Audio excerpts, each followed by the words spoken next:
Thank you very much, Helena. Glad to be here in Vienna, and I'm going to be trying to make an argument that simulation, modeling and simulation is at the heart of computing.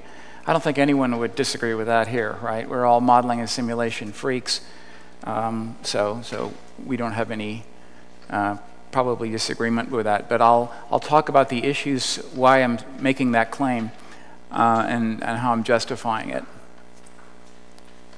And just as a quick note, this down here is the website for the lab, and I've got a lot of sort of philosophical and other lab-related reports on there. Okay, let's just talk about computing as a science in order to talk about why the foundations of computing need modeling and simulation. We have to go to some comments that have been made in communications of the ACM in the past.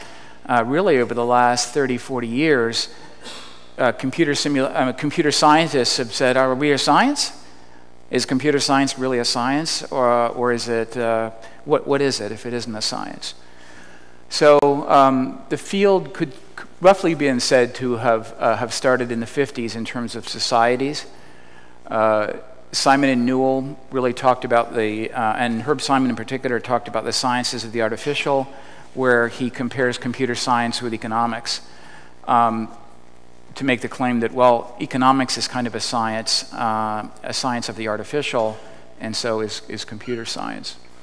Peter Denning has a number of articles that he's written, and he kind of has authored the Great Principles of Computing, where he identifies computing, and Vint Cerf has a few viewpoints and questions on computing as a science.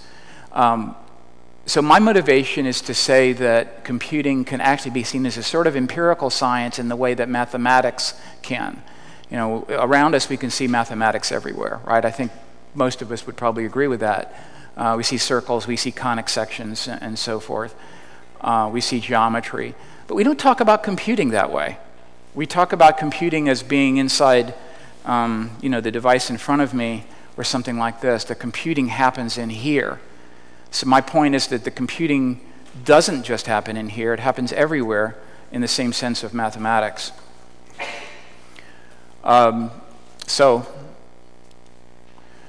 I'm going to be asking these questions and then trying to answer them at the very end of the talk.